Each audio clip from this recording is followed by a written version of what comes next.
The topic today is the need for respectfully real institutions. The need for respectfully real institutions. The institutions I'm referring to are these: our educational institutions. I'm going to talk about ways in which they're not respectfully real and the kind of improvement that we need to see.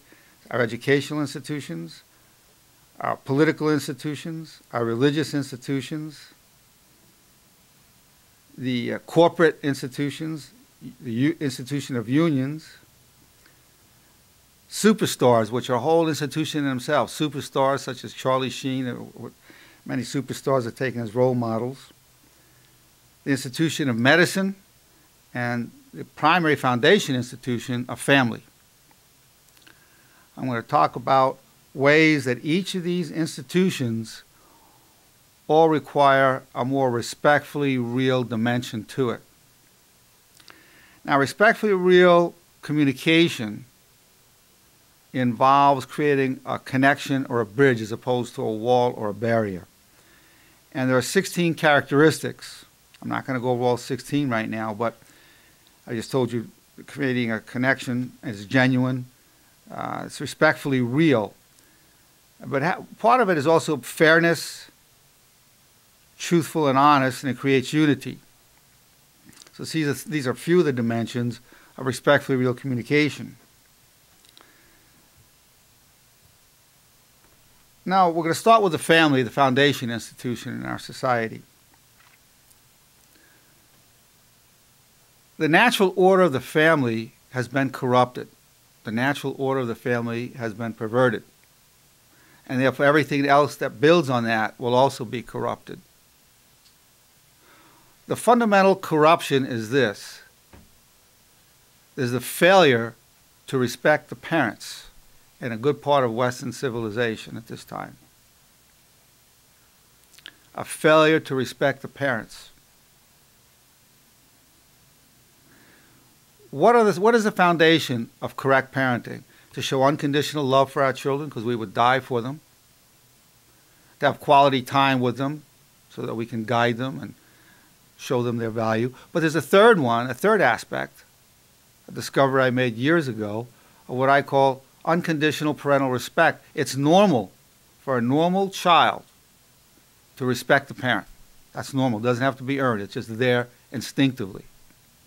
It's also normal to test limits. And the breakdown of parental respect in our society has happened because the parents no longer insisted on the child respecting their position, showing particular respect to the parent. So when a child no longer respects the parent, there are many, many consequences. When a child disrespects the parent, does something, says something, the parent needs to say, wait a minute, that's not acceptable. I'm your mother or I'm your father. You can't, that's not allowed. Here's going to be the consequence if you do that. What has happened is this. By not insisting on that parental respect, the children don't have self-respect. Why is that? Because the parent, the mother and father internalize within. The child does not respect the institutions of society and does not respect the laws of God itself. So when they don't respect the institutions of society, they're not going to respect their teachers. All of our problems in the educational system can be traced not to funding or to the availability of computers or even books. All the problems in our educational system are traceable to a breakdown of respecting the teacher. If the students respected their teachers, they would get an excellent education.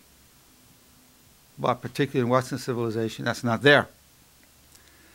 Now we're going to see with the corruption of the family in that way, how all the other institutions have also been corrupted across the board. So that can be, we can offset that within one generation for the sake of the child to insist that he or she show proper respect for the parent. Within one generation, we could correct that, and all the other problems that we're talking about can be corrected as well. So although I'm going to paint the very bleak picture, is to show the need for respect for real institutions so that the child's communication to the parent can't be just anything he wants to say or do. It has to be in a respectful, real manner. He can disagree with his mother or father as long as it's in a respectful manner. Kindness, wisdom, and respect the boundaries. So we're going to see with the corruption of the family in that way, how all the other institutions have also been corrupted across the board. So that can be, we can offset that within one generation for the sake of the child to insist that he or she show proper respect for the parent. Within one generation, we could correct that, and all the other problems that we're talking about can be corrected as well. So Now, education, a breakdown, why is that? Not the proper respect for the teachers, as I've just said, and that's related to lack of respect for the parents. The corruption has been further exacerbated by tremendous perversion in our educational system.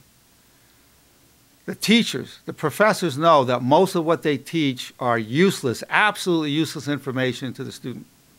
And that's why a lot of students don't want to even learn it. It's irrelevant. Within 2 years in a university learning, most of the students won't even remember they had the course, much less the content. So a good portion of the education is a waste. And the professors don't even say, what is it you want to remember for yourselves? See, the true approach should be, as we do in the Nerenberg Institute, is if you don't want to know this knowledge for life, I wouldn't want you to learn it. It should be knowledge for life. The other perversion is this.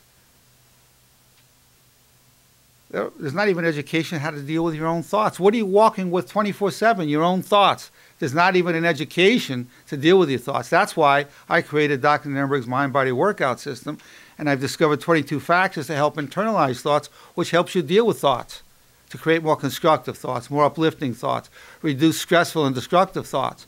Imagine an educational system that ignores the foundation of human existence, our thoughts. The perversion has gone that deeply.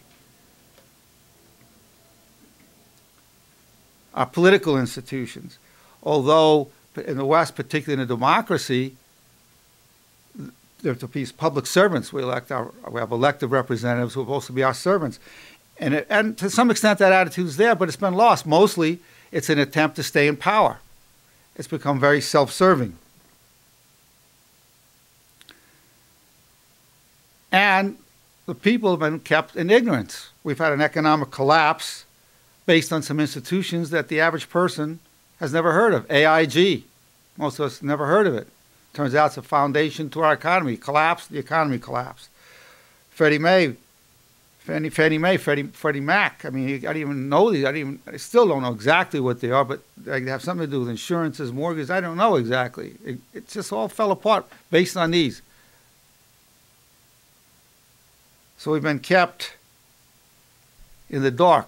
Now, we also talk about tremendous indebtedness, deficits. Well, those deficits, politicians know it could be eliminated. How? Well, look at medicine. 1/6 of our gross national products are medical costs. And that could be reduced by at least half by reducing the sugars, the saturated fats, the trans fats, and the sodium in our foods, and eliminating tobacco or reducing its use. It would be reduced in half. War on drugs. Everybody knows you can't win a war on drugs. We couldn't win prohibition. What did prohibition do? It created the mafia. What did the war on drugs do? It created drug lords, created crime. The expense for keeping one prisoner in prison is $50,000 a year. We can't go on with that, building prisons and all the accommodating costs that go with it. So the deficit, just between health prevention, reducing these harmful substances, and maybe having 1 or 2 apples a day, we could reduce the deficit. And decriminalize drugs, tax it, regulate it, that eliminate the drug lords. We had to do it with alcohol. So the politicians aren't stupid. They know these 2 things would totally reduce that. But because there are other factors that are not serving us, it's been corrupted in that way, it's not honest,